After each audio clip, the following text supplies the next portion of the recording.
Hello, and welcome to the Plastic Addicts podcast. We are your hosts. My name is George Andre, And I'm Gary Patton. and we are here to bring you another episode of the podcast where we talk about everything disc golf, from the Pro Tour, the National Tour, and just any topics in general, really. But Yeah. mostly we talk about the pros. And obviously, this is called the Plastic Addicts Podcast. Presented by Plastic Addicts. Yep. So. For those of you watching on YouTube, we got ourselves kind of a new setup. Yep. This was kind of the idea the whole time, but, we had more time to kind of mess around and set her up. Yeah, we're learning and slowly getting better. We hope. Yes, for sure. So why, as you can probably tell, we're a little late on the second episode here. Care to Yeah, tell 'em why? we're really not set on weekly or bi-weekly yet. This is our first time going through podcast things, and I've tried to set up everything use a program or a website, a host platform called Buzzsprout, and I had to kind of learn the basics of getting submissions approved by Apple Podcasts and Spotify, Stitcher, and all that stuff. So I'm just kind of going through all the systems and figuring out as I go here. Not to mention you were kind of nursing an injury. Yep, hurt my back in the gym, so that was fun. He's trying to get swole so he can hit that 700-foot mark, right? Yeah. I'm actually getting married in 12 days. So Yep, that's actually probably trying to, why. Really busy trying to get the wedding set up. Set the bar high. Yep. Set the bar high. All right, you want to get right into it? Yeah, so in this episode, we're going to be talking about the San Francisco Open, or I'm not sure if that's the exact name of it here. It's the Absolute Extracts presents the San Francisco Open, driven by Innova at Glen Eagles Disc Golf Course. And it is a Disc Golf Pro Tour event that took place May 10th through the 12th. So about a week late for us. Yeah, but that's okay. This is a pretty free-spirited podcast Yeah, where we're just for kind of sure. hitting things. Just making sure we're all on the same page here. Yeah, so as we dive right in here, first I'd like to shout out to Anthony Barella for shooting a 1078 round one, which was good for getting him into first place. Yeah. He was one clear of three players. Ricky Wysocki, Calvin Heimberg, and Simon Lazat all shot 54s, and that made your card for round two. I guess we can quickly talk on, we both picked Paul to win the event, and he wasn't out of it by any means after round one. He had a 56, so he's only shooting 3 strokes worse. I mean, the Glen Eagles is a pretty open course, on a golf course. Kind of makes sense that these players that are shooting hot rounds the first round makes sense. A lot of big names, big throwers. That really gives them the upper hand, get down the fairway quickly with those big bombs. Yeah, and this course also, it had the opportunity to go, you can get back-to-back eagles. It's slipping my mind who did it. Oh, yeah, I know who did it. James Conrad in round two, I believe, had back-to-back eagles. I can't remember which holes. I could definitely figure out. But, that back-to-back eagles must feel sick. I do know the hole descriptions. The first one was a downhill 700-footer that's reachable, that's kind of fun to think about.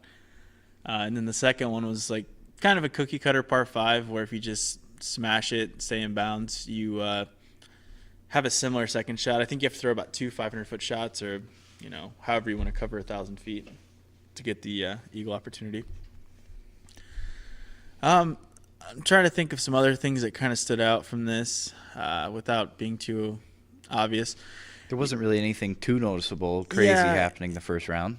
No, not really. One thing that pops in my head too, going back to AB, his roller on hole one was sick. I mean, he had legitimate long jump approach, kind of a putt. I don't know. It was just a massive roller. That's always fun to watch. How far do you think that roller went? Because, the hole here says 668. Yeah. So you think he probably had about 620? 600, a little 6+ maybe. It's kind of hard to tell if if you're not on a straight line with the hole, maybe it goes further or something. Just that made me think too of like Lazat's roller at GBO that was like, what was it, like 800 like 700 feet? Yeah, it was that's far. He almost went out of bounds, stayed right in bounds, and it just kept rolling forever. Yep. And another thing to take out of this tournament in general, Adam Hammis, he'd been playing pretty solid the last couple events.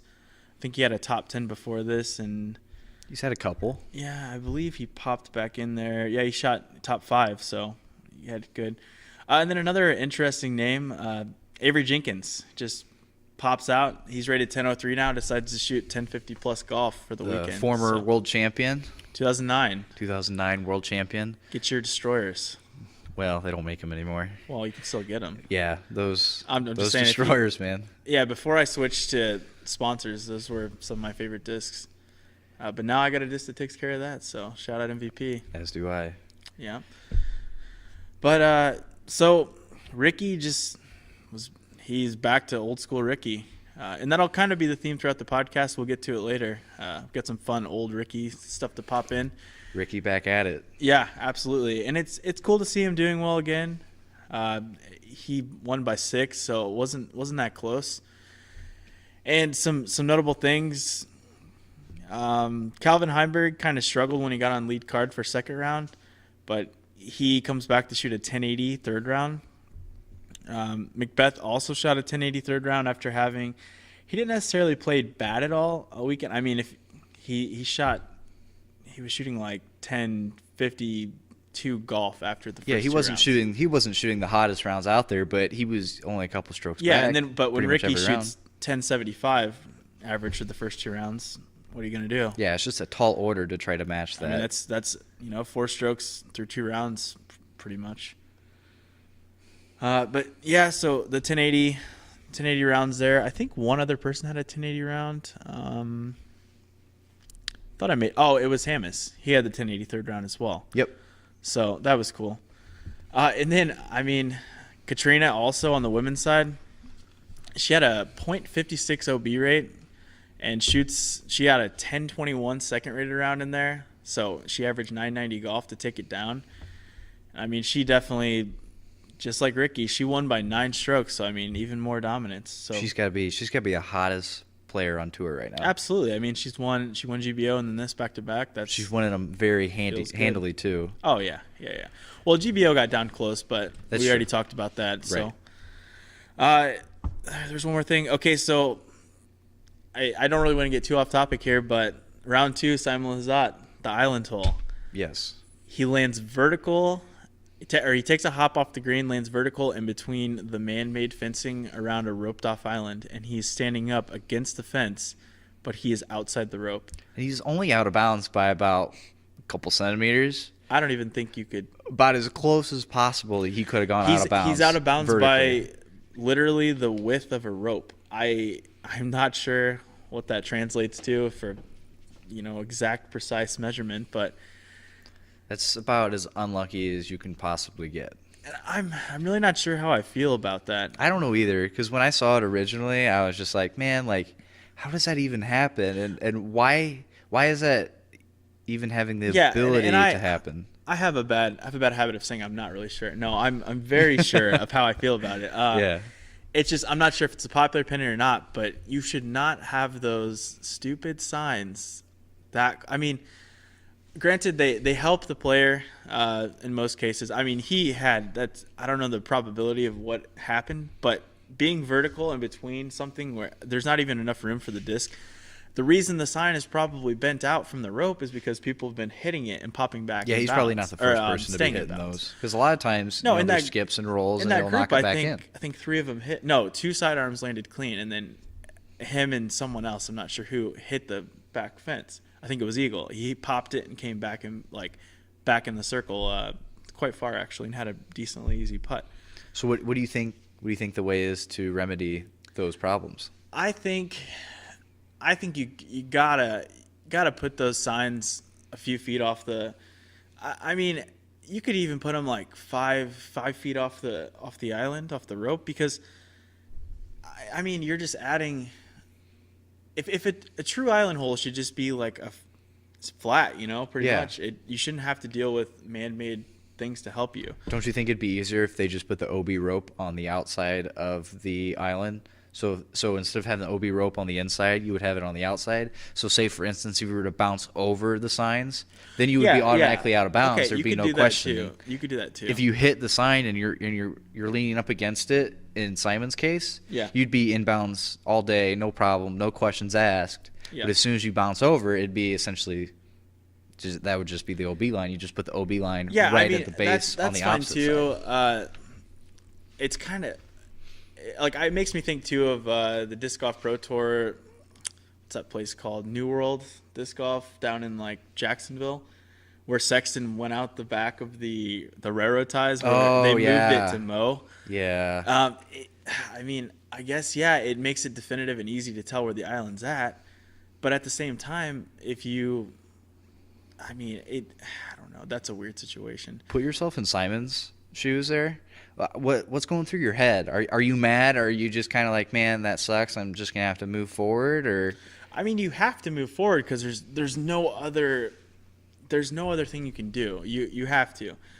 But I'd be really mad because you watch so many people benefit. I'm a person that like people getting lucky. Just I mean, it sucks for anybody, but I want to have competition at the best level with everyone executing as well as they possibly can with as few, as few of the lucky variables that go into things as possible. because when that happens, you're thinking, man, I just executed that shot. That was a good shot. I'm just gonna get the benefit and be in and have a putt. Absolutely.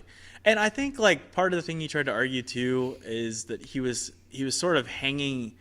It was leaning back towards the island, so the top of the disc was almost hanging over the inbounds.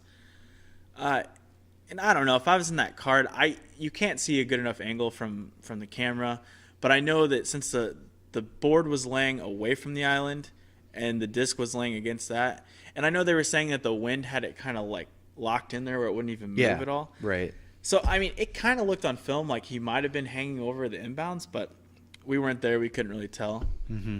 And I mean, I can speak of a couple personal experiences on this.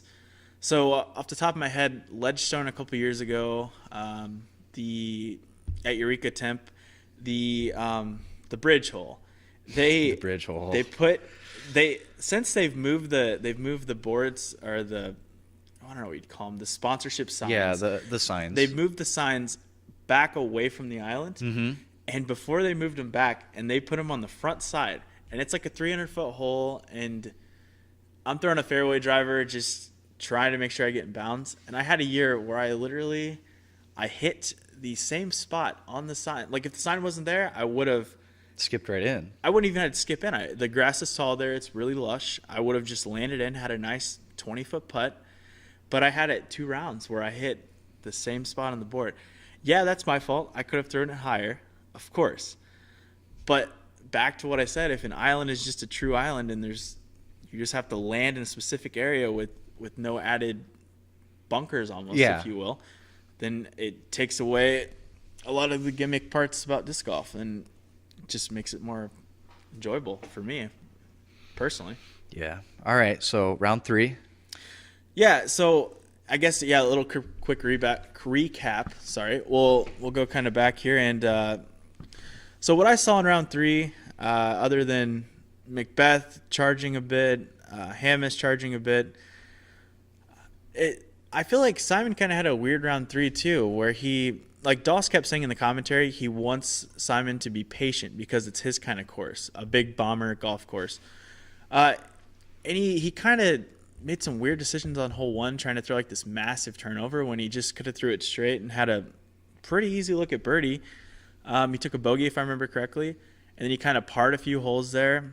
And then he went on an absolute tear, and then in the end he kind of petered out and just wasn't capitalizing. A lot of times when Simon's taking those crazy routes, he's either gaining a bunch of strokes or giving them up pretty easy. Yeah, and I don't know if he was necessarily trying like the craziest routes, but it was just a weird, lackluster round from him.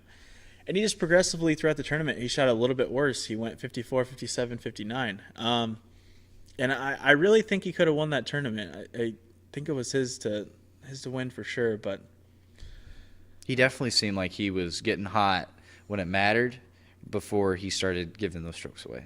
Yeah, Yeah. Because, I mean, that course plays in his favor. I mean, Simon's got one of the biggest arms around, period. Yep. So when you put him out there at San Francisco, you think that he's going to be able to outdrive a lot of people and be able to gain those strokes. Yep. But in this case, was not able to happen. No. And Barella played a solid tournament all the way through pretty much. And I mean, it was weird. He would just miss his birdie putts, and then he would just slam par putts that were twice as far, because he has a very aggressive putting style. So it was good to watch him, and it's cool to watch him kind of come up and make a name for himself and keep competing here at a high level and finally get some good coverage on him. Right. And then like the takeaway for me was when Ricky got his eagle on, I'm not sure what hole exactly. It was the stretch of 2 eagleable holes in a row. Ricky got that second eagle, and it was kind of funny because, well, early in the round he had a spit out, and it was a pretty bad spit out. He might have even had a couple. But then when he got to that point, when he hit that eagle, he hit it real like on the bottom of the band, and it slid down. And once he hit that eagle, you just knew it was absolutely done. He was just on autopilot. So, congratulations to Ricky for his win and Katrina for her win. Yep. They tore it up out there. Even though Paul gets second, he's adding even more money to his run of tournaments. Absolutely. Yeah, so he was at 18 and a half or so, like 18,500 or so last time. So he adds himself another $2,290. Yep. Pretty good payday. Pops over that. And Ricky's 3,400 after this. What's he sitting at right now? Let me take a look. Oh, it's not for this year. So he's at 17 grand right now. And that's with for everything. his career? That's with Or for this year? For this year. Sorry. I'm just making sure. Come on now. He's over 372,000. Yeah, that's no surprise. I was just, if you're a listener, you're probably thinking that question in your head, like, what does he mean by 17? Yeah. But no, that's only for this year. 17 grand through 10 tournaments, so that's pretty good as well. I'd gladly go spend a weekend to get a $1,700 paycheck every time. Oh, I would too, but yeah, that's I not really a problem I have right now. It's more of a open player problem. No, it's like the top open player problem. Right. I go out and I fight for $100 here and there, you know. It's a great life. Just go where the added cash is. All right, so let's get into the Masters Cup. Yes. What an interesting tournament that was. I mean, picture perfect round 1 scoring conditions. Yeah, I mean, you couldn't ask for better weather out in California. No. I mean, San Francisco weather was great, but De La, I mean, you think, wow, this is perfect for disc golf. Yeah, and so Ricky just won, so let's start out with Ricky right now. So he starts out with a -14, 1081 round. Yep, setting the course record for that layout. Yep, because they had to change 2 holes for safety. Yeah, unfortunately, one of the most well-known holes at De La, which is the top of the world hole, they had to shorten that. They said for safety reasons, because they did not want the holes playing by the road. Yep, absolutely. I mean, makes sense. Makes sense, absolutely. Unfortunately, they weren't able to play it. I know a lot of players like it because the road brings that extra level of, that there's that extra stroke. You go long, you're going to be out of bounds. Yep. Here, there's no out of bounds. No, I mean we are in California. You got the 2 meters. That's true. 2 meter rule. We don't really have to worry about that around here in the Midwest, but out in California, that seems to be close to the only norm. place in my life I've ever played 2 meters is at Bowling Green at Kariakis, which I'm sure a lot of you listeners have played or heard of if you've played down at Bowling Green amateur championships or anything like that. That course has fern trees everywhere. I was thinking when I played the Madisonville Open a couple years ago, I think that they also played the 2 meter rule. I mean, that's also in Kentucky, so that seems to check out. Kentucky and California. Kentucky and California. Look out for those 2 meter rule. meters. Do you like the 2 meter rule? I hate it. I also hate it. That's back to week 1 or edition 1 of the podcast where You should not be double penalized. Yeah, that makes total sense. I mean, I get it because you're penalizing people for taking the crazy routes. Because why are you throwing into the tops of trees anyways? Yeah. Unless you're trying to throw crazy Simon routes over the top of everything. Which, I mean, pros do that, but do you really want to penalize them for that? I don't know. I guess in a way, make mandos if you want to. Yeah. If you want things to, like, if a course designer, you want them to throw an intended route, just make a mando. Yeah. That's so much better. The only problem is you can't really make a mandatory of like, oh, you can't throw above this tree. No, it's no, more no, like no, a left-right It's mando. left and right. That's what I'm talking about. I guess you're right. But you can cut off things and make anhyzers instead of sky hyzers and things like that. People do it all the time. It's true. All right. So back to round one. So Ricky starts out with a negative 14, 1081, like I said. And then something kind of cool happens. So the remainder of the top card going into round two all came from the same card, and it was Macbeth, McMahon, and Bell. They all shot 12 downs, 10 67s. So very solid rounds. And then this is where this tournament takes an absolute turn for the worse. With lack of better words, I mean, round two was hard to watch. It was a disaster. Oh my goodness. So, I mean, same course, same people, same layout. I there's not much else to say, but I mean, it just rained all day and it was hard. They pretty hard much rain. played like a completely different course in the rain. So yeah, we go from negative 14 being the hot round. In my notes here, who had hot round two? I think it was negative 8. Yep, Matt Orm shot a negative 8 in the rain, which was 1063. And then Garrett Gerthy shot a negative 7 to pop him all the way in the lead. Double G. So which brings me to what happened to the lead card. Well, I'll start by saying Matt Bell, he had a solid negative 5.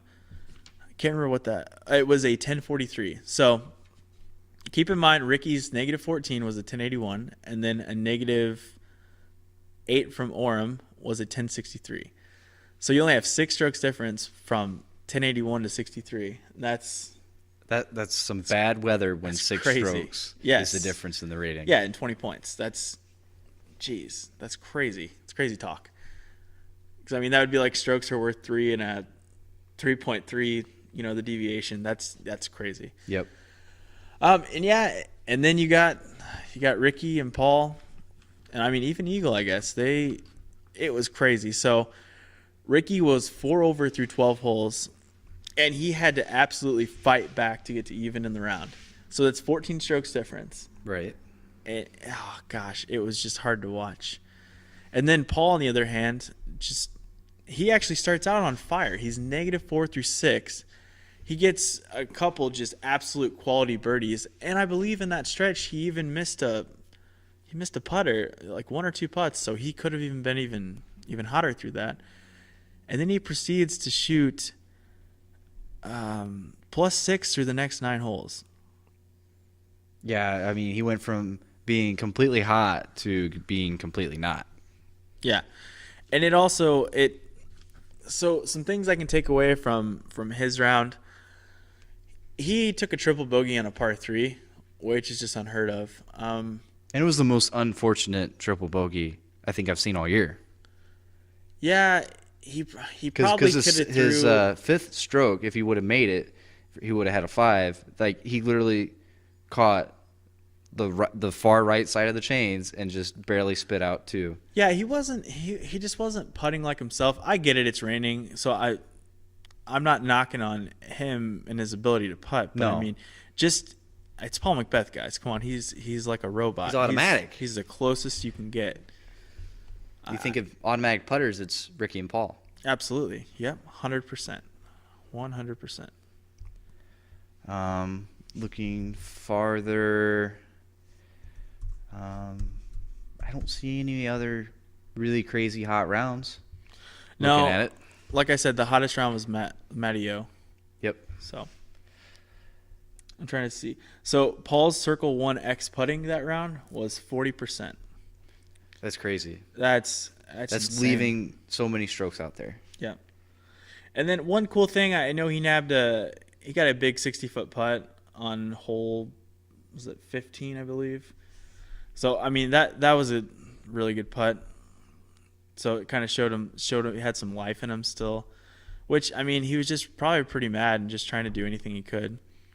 And then, like, Ricky's round too, good for him. I mean, he birdied 4 out of the last 5 to get back to even. I mean, we've all probably had a round like that where you're just scrapping away. It's like, as what do much I as you do can. now? Like, Yeah. I just like, I gotta keep scrapping for my round and get my strokes back and hope to make them. I mean, sometimes it happens, sometimes it doesn't. But good for Ricky to go out strong. And I really loved watching Matt Bell too. That guy does not lay up putts. He is just a wizard with the putter. Kind of reminded me. I guess it's literally like the Billadu thing. Like, we got to watch them go at it over in Utah, and then we get to watch Bell. He pops himself on another lead card, and he managed to stay there for round 3. So It's kind of the same thing with Michael Johansson. He was nailing some putts on the first round on the featured card. On the Jomez video, they had mentioned that this was the first time that MJ had made it out to play De La. You know, I think I heard that he had to drop again because he rolled his ankle real bad. Did he? I Oh think yes, so. I remember. I heard that on the coverage. I'm not sure if he actually dropped or not. Yeah, Big Germ was talking about how like the stumps or the roots of the trees, they're getting like slick because of all the rain. And he said that he even rolled his own ankle and said that Michael Johansson had done the same. I didn't know he dropped out. I thought he finished with the rolled ankle. Yeah, I don't know. He might have, but either way, it's just miserable. I mean, could you imagine having yourself filmed during a round of just struggles in the rain? And everyone driving during the rain looked like they were just completely struggling. Yeah. I mean, Eagle had a couple throws that just looked completely errant because the discs were slipping out of his hands. They were talking about how like every forehand they were throwing, they had to really pay attention to how they were throwing it because the discs were so slick that they couldn't keep them dry in order to be able to get the right grip to throw. Yep. So moving on to round 3. Well, they go to a golf course, where totally different. Still have a little bit of rain, but it's not nearly what it was. And going into round 3, you got Garrett Gurthie in the lead, and he's got a cannon of an arm on an open course. And then who were the next 2 people on the card, George? Let me guess. Simon and Eagle? Absolutely. That was a good guess. Yeah. So we got 3 massive arms, arguably the 3 biggest arms in disc golf. Yeah, and then Matt Bell, like I said, he's just scrapping his way along through the rain, and after he shot a 12 first round, a 5 second round, and he just pops into the last spot on top card. So what happens? Third round. Third round is the Double G show, and oh man, he just completely went off. I just smile thinking about it. Like I love seeing Garrett play well. He deserves. Good for him. Yeah, like I like seeing him play. A couple years ago when he came back on tour, I was excited because I didn't really get a chance to watch him. I wasn't really as deep into disc golf as you were at that time. Sure. So I remember talking to you, and you were like, "Oh, Garrett Gurthie's coming back." I was like, "Who's Garrett Gurthie?" It's like I totally missed the bus. So this is kind of like the first time being able to talk about Garrett Gurthie.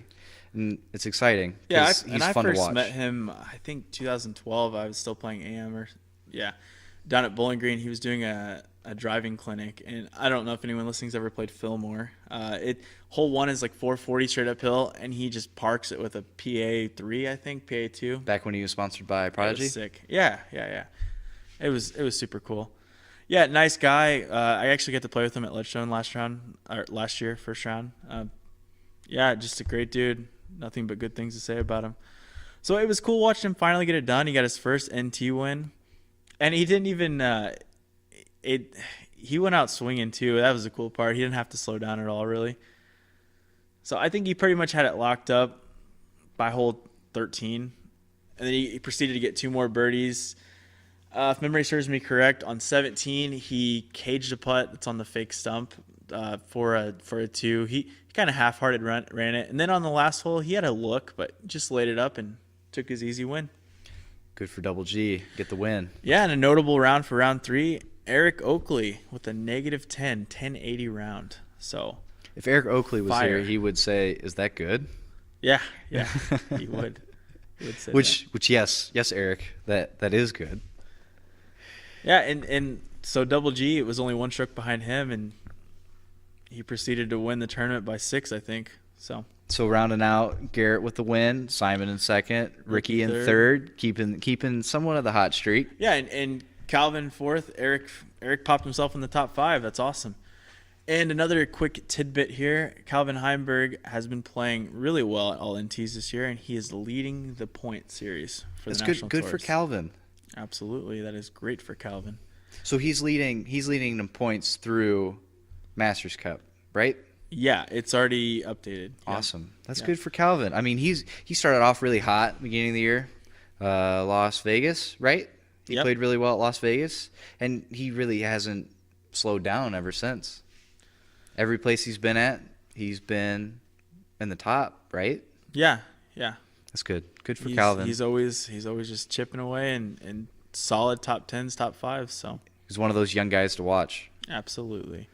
And I guess I just saw his name. Where'd he go? Kevin Jones, 11th place. So he's still doing it out there too. Matt Dollar almost snuck in the top 10. So it's good to see him out there shooting some nice golf as well. Brian Earhart, solid finish as well again. So Brian coming back off of his injury. Yeah, he's a couple weeks off that, I think, now. And Paul got himself back. The Pauls. That's funny. We can say they both tied for 6. Ulibarri and Macbeth. That's cool. And I'm assuming that 74 10:03 round 2 for Macbeth's gonna get dropped. Probably. Oh, what it must feel like to be rated 10:54. Oh man, I shot 1,000 rated even round. Well, standard don't matter. Deviation is above that. Boy, must be nice. So FPO, what was the finishing?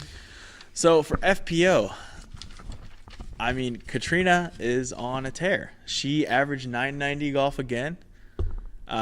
It's her 3rd consecutive win. And her 2nd consecutive event shooting 990 plus golf. So that's amazing.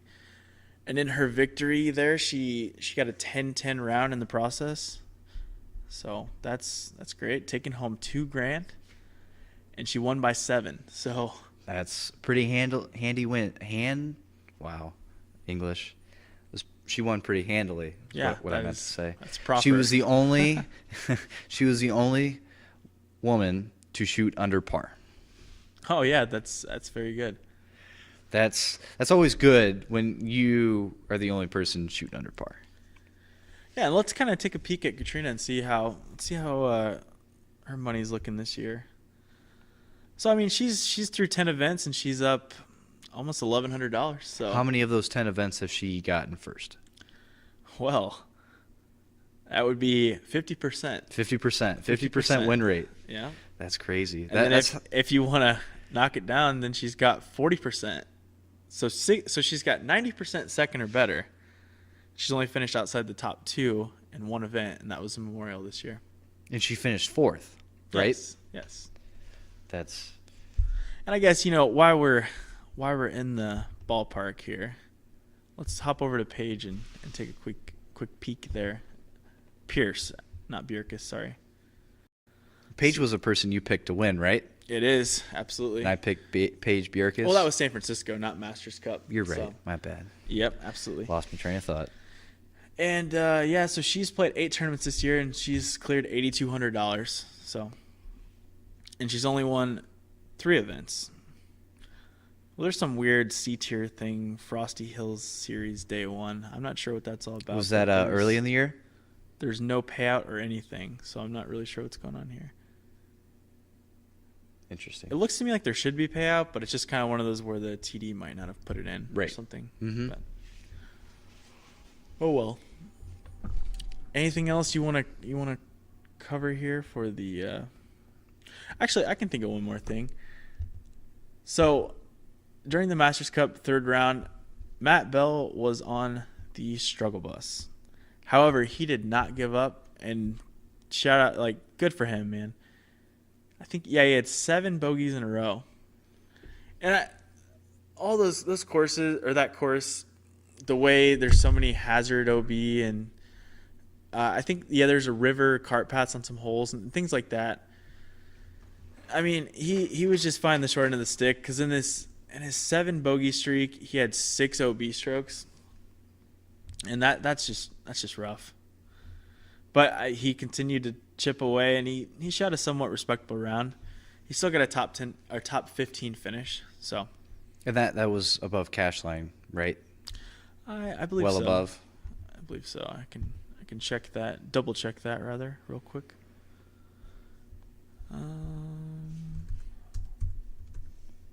Yes, well above cash. He still got Good. $600. That's good. Good for Matt. Not to give up and keep going for him. And he had a lot of birdies there right at the end, last 9 holes or so. Yeah, he had. Let's see. I guess the last 9. So he had 5 birdies and 1 double. And the double he had was literally what I just had talked about. Got the sand trap behind the basket. Or no, it was the one with the it was a stump hole. And he went around the, if you watch coverage, there's a big tree that's about, I don't know, maybe 30 feet short of the basket. If you hyzer around it, it's almost impossible to come back in bounds. And he went out of bounds, and you have to go to mandatory drop zone. Tried to run the putt, missed it, and then made the comebacker from the normal OB rules. So, All right, that pretty much wraps up. yeah, that wraps up that event. And so we're looking forward to the next Disc Golf Pro Tour event, which is the Portland Open. And it's an interesting event because it takes place Saturday through Monday, Memorial Day weekend. Interesting, because we just assumed when we were sitting here setting up, getting ready to go, we were like, okay, yeah, round's going to start Friday, Saturday, Sunday like normal. And then we're like, oh, wait, we have a whole another day. So Saturday, Sunday, Monday coverage. Who's covering it? It'll be live on Smashbox. Hold on a sec. I'm actually not 100%. Actually, maybe I have the page open.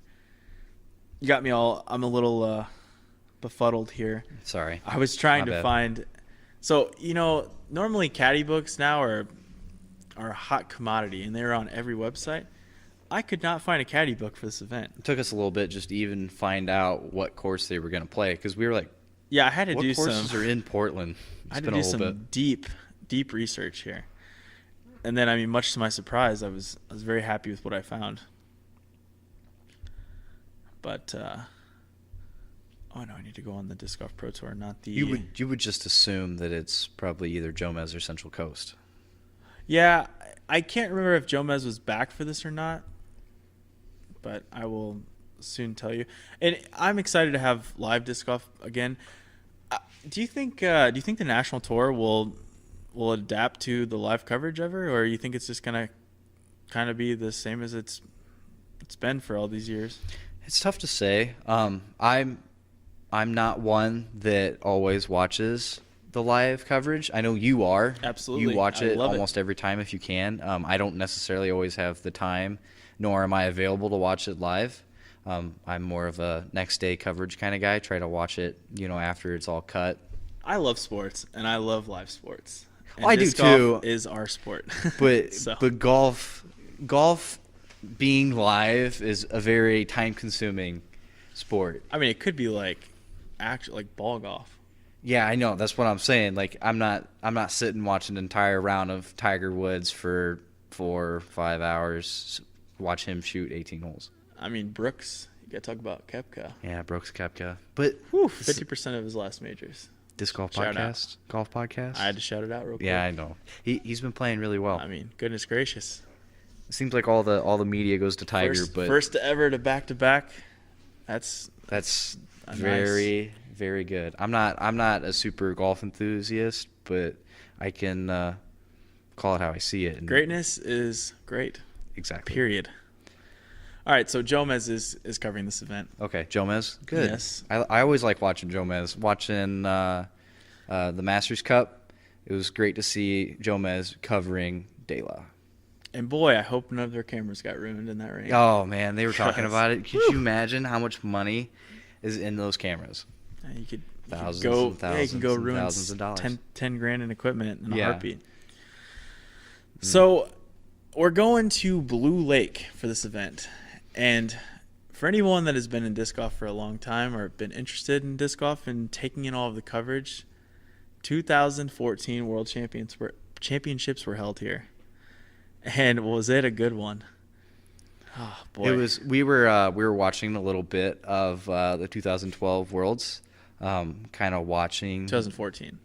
I said 12. I meant 14. Yeah. Yep, I 2014. got you. That's fine. We were watching the 2014 Final 9 of the Worlds from that year, Yeah. and the card was Ricky, Paul, Yuli, and Nate Doss. Mm-hmm. And it was pretty electric.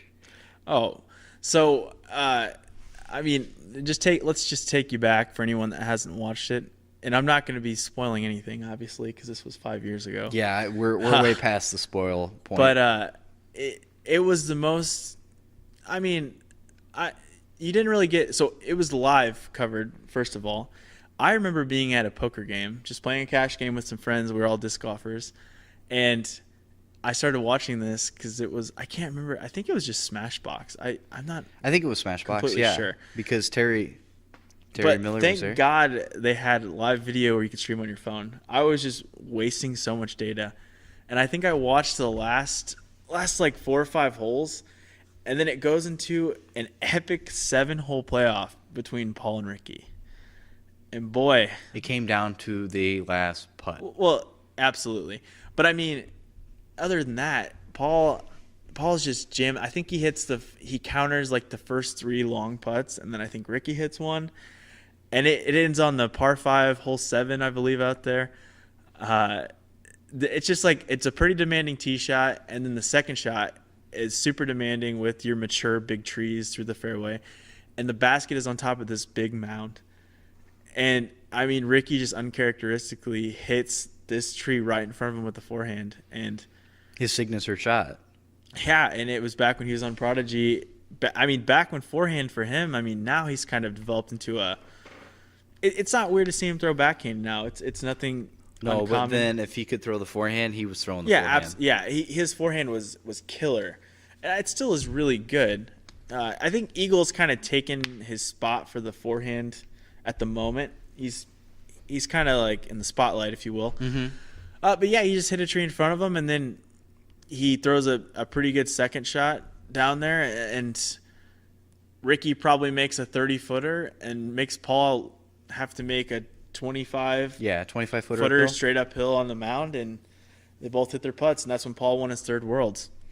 So it was just kind of cool, like just reliving that moment, and it just takes me back. And I'm excited to see it again. Unfortunately, we will not see Paul at this tournament, though. Nope, Paul is heading back home. Yeah, so in my notes here, I just have Ricky 2014. The salt is real, and he is going to be on a wrecking path. Yeah, I mean, you would think that Ricky is trying to come out with a vengeance. I mean, this has got to be Ricky's worst. It's got to be his deepest wound of all time, and he. I would say, yeah, he's got to like.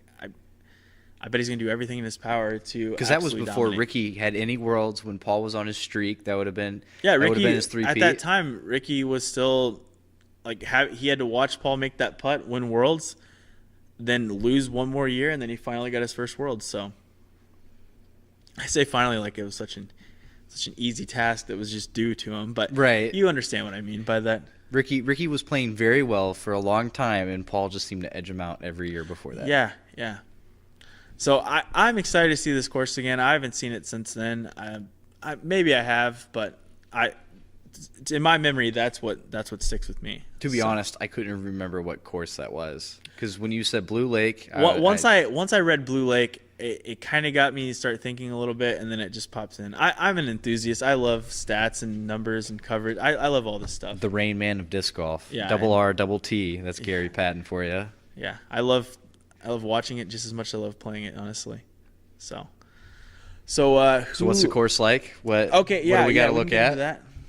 I have a lovely scorecard thanks to. We had to dig kind of deep to Yeah, find I some have details on this. all kinds of stuff. Because here. even before we watched the coverage, to kind of remind ourselves, we were just like, I was right though. It was definitely hole 7, the par 5, 945 feet.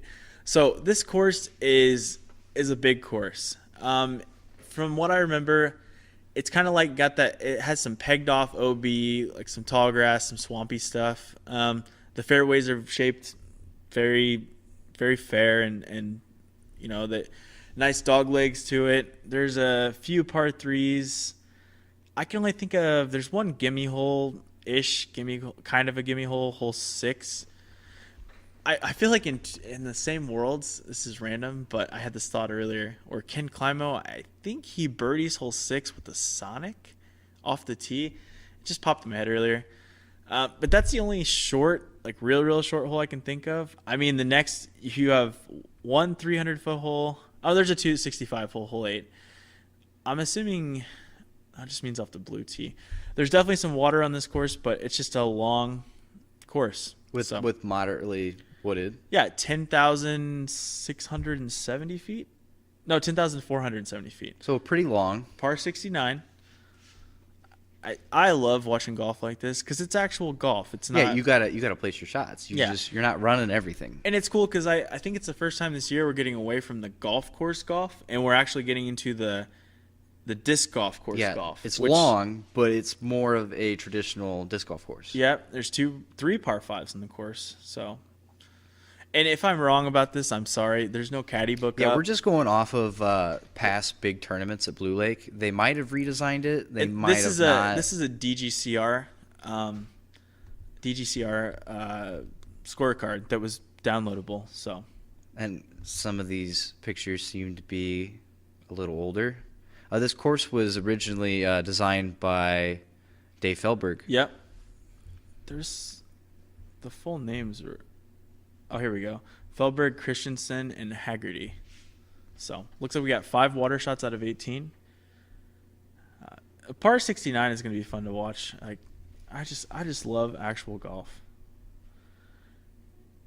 And some other interesting fact: I think it was rated 56 in the country and 5th in Oregon. So. It's a solid course. Solid course. So who you got winning this? Looking through everyone who signed up, I've got the big arms. I think I got to take Ricky. He's hot.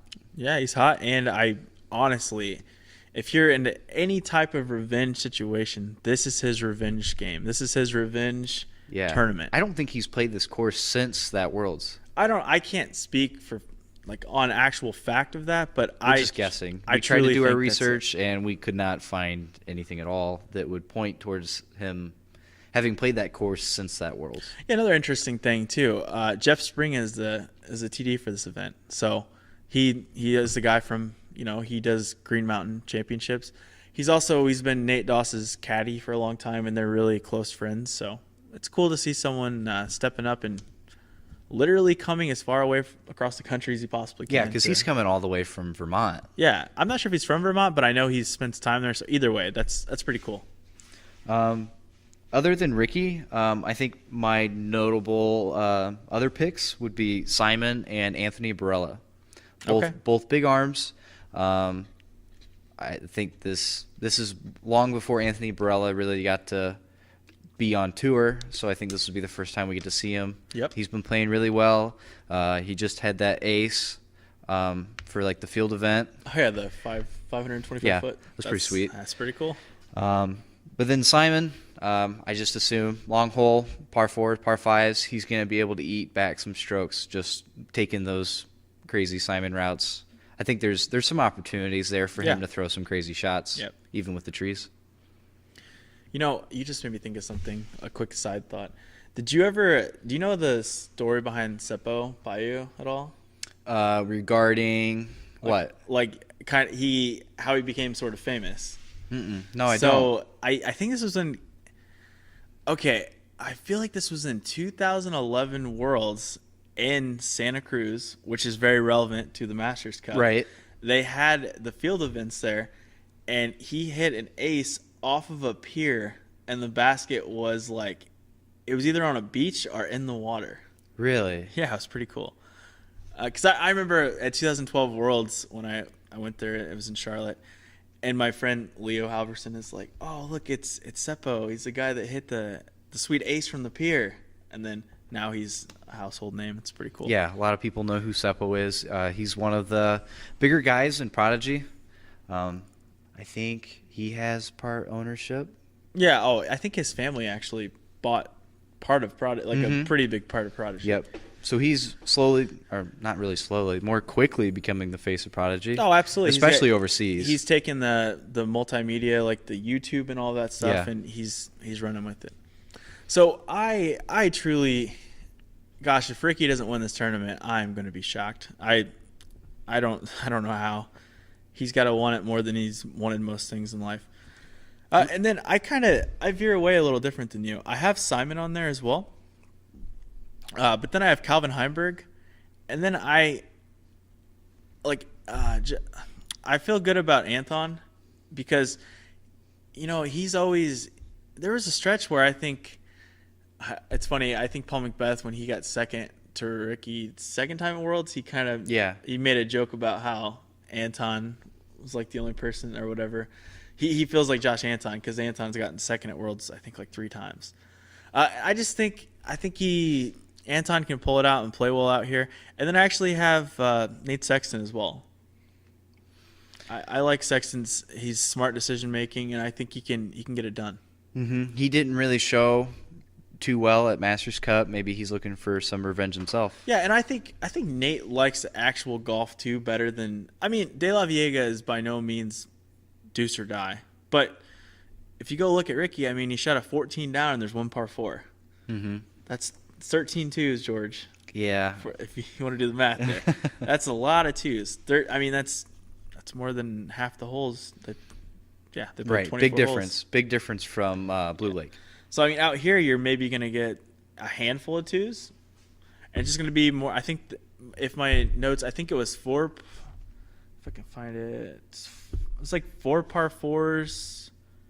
Oh no, 6 par 3s. It says very long with 6 par 3s, 9 par 4s, and 3 par 5s. So that just gives you a little bit of an idea on just how long and how technical. I love that. In an open way. Errant throws will be punished. It's on the DGCR page. That's great. I think it's kind of interesting you picking Josh Anton. Yep. I feel like he's really good, kind of come out of nowhere and be able to win tournaments sometimes. Yeah, he's my sleeper. He's my dark horse. I feel like he's the ultimate sleeper in pro disc golf. Yeah.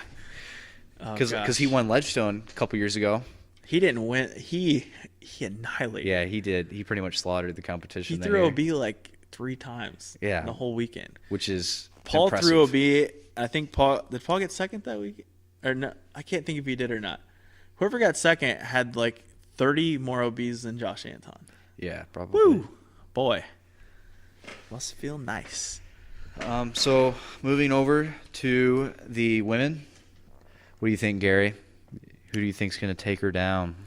I don't know who's going to take her down because if anyone takes Katrina down, I mean, I want to say Paige Pierce, but I can't count Bjerkes out either. So, I mean, Katrina has won her last 2. I mean, it's almost like looking at like she's outscored her opponents. Yeah, she's so like if you just look at she's outscored second place by 15 strokes through the last 2 weeks. Because it was 9 and 6, right? Right. Every other cash spot has just been a fight between the rest of the women. The Pages. The Pages. And then it'd be Holcomb popped in there.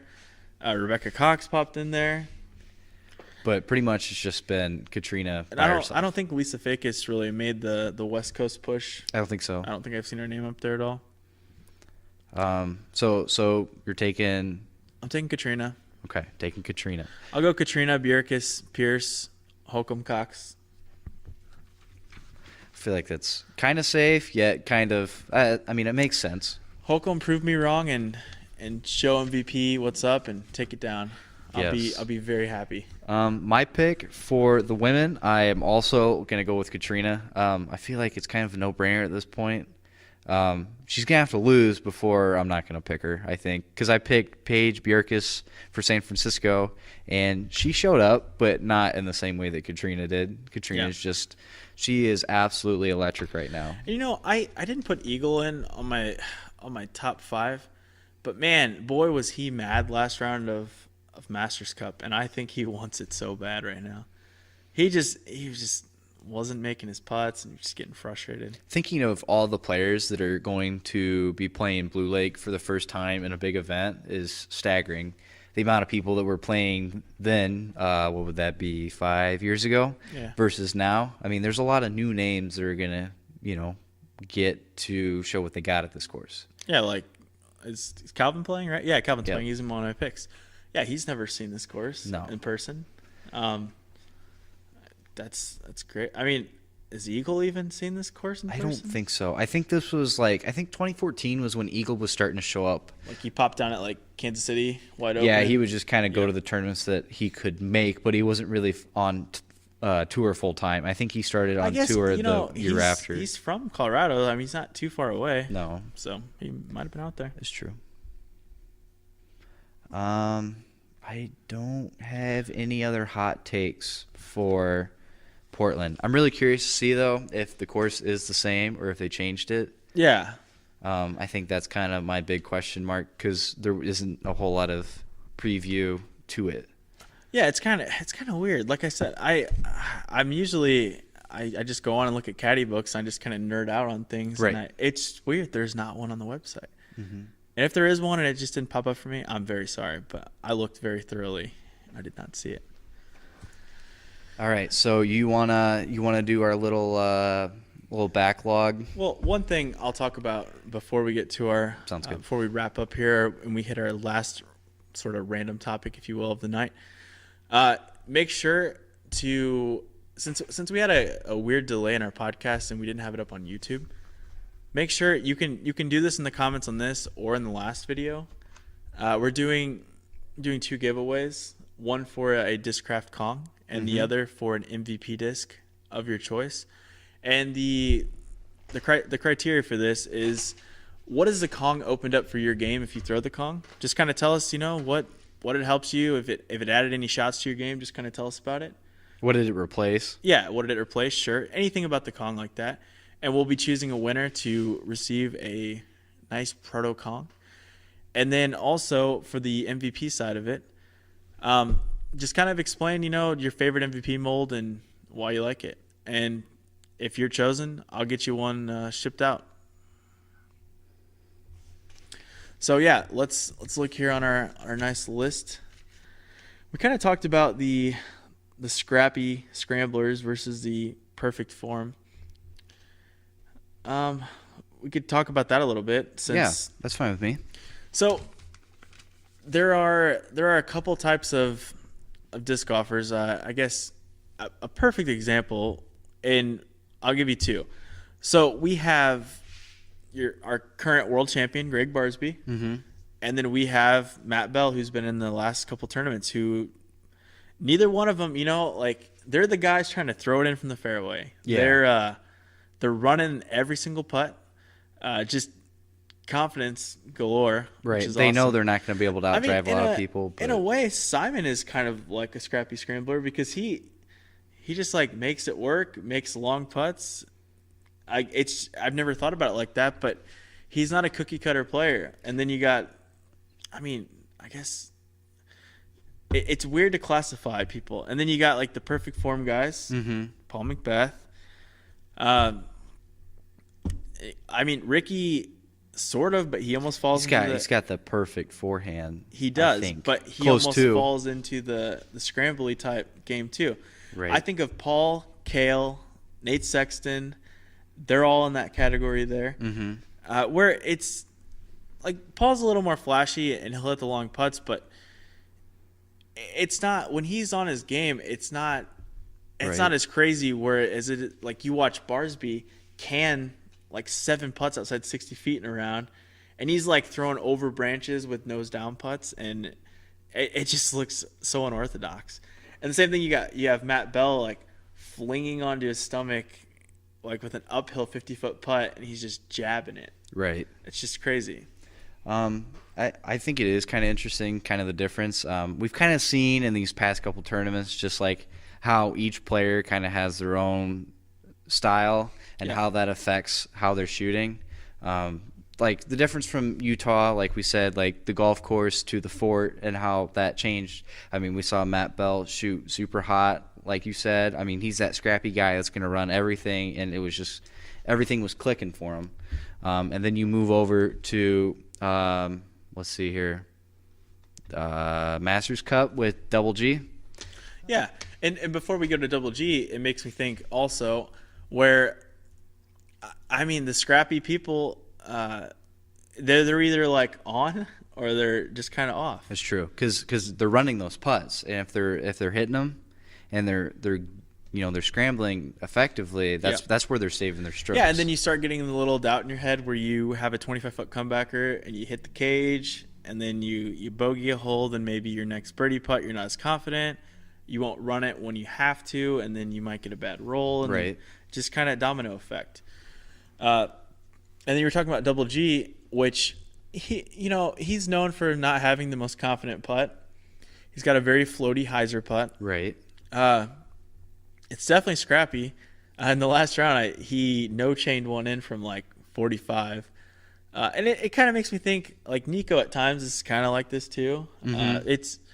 It's really fun to watch. It's almost like I don't want to say the underdog in all situations, because you don't have to be like that to be an underdog. But usually those guys at the top are just kind of almost boring when they're on their game. You're just watching a bunch of dead center 30-foot putts, with the exception of Ricky and Paul. And Eagle and Simon have really good long non-jump putts, which is just very pure flight. It's fun to watch. But in my mind, I like the scrappy more because it's just ridiculous. It is. It's it is so a fun to lot more watch. interesting, but on the other side of it, I mean, you take a lot of people that have that really pure form. I mean, they're the ones that are throwing super far, and being able to see those massive Or here you go. throws. Here's one. So James Conrad versus Simon Lizotte. No, that's not even a good combination. Eagle McMahon versus James Conrad. I mean, Simon's real smooth when he throws far too. So either one of the two of them. But then you got James like taking realistically a 7-step run up. More than that, more like a 70-step run up. No, realistically like a 7-step run up. And I mean, he is just putting everything. But it's so fun to watch. I just feel like there's so much heart in that. Right. And then I feel like the other end of the heart in it, if you will, is almost just like you watch Ricky and Paul just and Eagle get so dang mad at themselves. Where I don't feel like I don't get the scrappy players don't really get, like, I don't see the same emotion come off of them. Mm-hmm. When you think of like the scrappy players, are you kind of putting the control kind of players in with the scrappiness? No, or you think it's more just that mixture of a lot of the power guys could be scrappy? I feel like a lot of the power guys could be scrappy. Like, I think like Kale's form he's definitely like a control guy. Sexton's a control guy. And they both like Kale's mid-range game is just absolutely perfect. Mm-hmm. I mean, looking at this little list, I mean, you could put Michael Johansson in that too. Kind of Josh Anthon in a way. Josh is scrappy for sure. Right. For He's the sure. scrappiest. He's got the epic run up, and he's got the spin putt And the from spin hell. putt. Like he goes for it. It's really cool. But then it's just such an interesting thing. What do you think be better at? Do you think the form really matters, or do you think when it comes down to it, it's the scrappiness? That's a tough one. So of course, form matters to an extent. Okay, the way you have to look at it is look at the top of the leaderboards consistently throughout the season. Mm-hmm. So even though Paul had an abysmal second round, I mean, Ricky shot one stroke better than Paul, an abysmal second round, they're still in the top 10. Right. They're not gonna. They're rated high as heck. Right. I mean, they're both were 1050 a couple updates ago, and Paul's still 1054. Eagle, very clean putter. Like, when do you see Eagle? I don't see Eagle do much bad, hardly ever. Mm-mm. And he's just mashing huge putts, and they're clean. And he's at the top two. Those are your top 3 players in the world.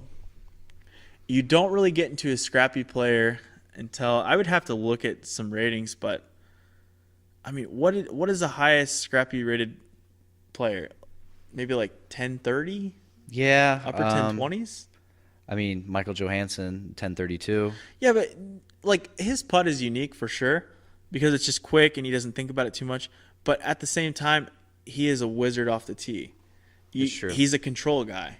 You don't see too much crazy stuff with that. I mean, it's just, I feel like right now, I don't know if it's the selection of courses we're having in these big events, but the scrappy disc golfers are prevailing quite well, and it's so fun to watch. Super fun. Like Billadou too, like him and Bell on the same card. That was sick. I mean, it So makes sick. sense at the fort. I mean, that's what's got to happen, and Yeah. they were converting on all those par saves and those birdies. Yeah, and I don't think we're gonna the fairways are pretty cut clean this week. I don't think we're gonna see anything crazy like that. No, probably not. I think when it comes down to it, I really think a power player is going to be able, like one of the guys that throw farther, have a little bit better form, are going to be able to win this one, I think. Yeah, and I think Sexton's gonna do. Like I said, I have hopes that he'll do well too. So yeah, I think that's about it for our scrappy versus good form. And if you have input on the fact or on the topic rather, feel free to leave it in the comments below. Yep. We'd love to hear what you have to say. Make sure that you are subscribed to the YouTube page. Yeah, absolutely, guys. The more interest we see in this, the more we're going to want to keep doing it. And I mean, we love what we do, and we're doing this it's definitely a labor of love. Yeah, So, doing it for fun. Just trying it out. Figured, why not? I mean, a lot of people like to hear what we have to say, so we figured, why not bring it to the masses yeah. and be able to get our thoughts out there for everyone to kind of listen to, just so everyone knows that this is all on Spotify, Apple Podcasts, Google Podcasts. Well, Google hasn't been I don't know what's going on. If anyone knows anything about Google Podcasts and wants to explain to me why their submission form page will not load, feel free to contact me, because I will get you a free disc if you can tell me how to do that. I've tried on my phone, desktop, laptop, secondary laptop. Nothing is working. What else are we on? Stitcher? Stitcher, yep. I think that rounds out most And of I them. think I just need to link one more thing, and we'll be on like whatever the Alexa. I mean, I know it's not Google though. It's called like something the top or something like that. I'm not sure. Just needless to say, make sure you tell your friends, tell all of your friends you play disc golf with. Yeah, share it out there. Help us get some support, and we'll just keep bringing you some content. Whether Yep. you love us or hate us, we're gonna keep pushing out the I content. feel like the more and more we do this, the more consistent we're going to be. We're going to Yep. have, eventually we're going to have a set time schedule. It's just been tough with Gary getting married. I just got done with school for the summer. So we've both been kind of busy on our own right, along with, playing disc golf, doing what we love. Yep. So we appreciate all of you listening, and we look forward to see what this podcast can blossom into. Yeah, and I think it's going to be something really great. Thanks to all of our sponsors, Plastic Addicts first and foremost, because I mean, if without you're watching the Plastic video, Addicts, we wouldn't be here. yeah, I mean, both we're- of us. We're sitting in the shop right now Yes. at 11:11 p.m. 11:11. Yeah, late night here at the shop. Yeah, and I would like to thank my sponsors, Paragon, MVP. I'd like to thank Discraft as well. We're always thankful for them and all that they do for us. Keep us going. And I think that'll do it for tonight's podcast. So, signing out. Yep. Until next time. Wow. Way to end it. Until next time. See you guys later. Smooth.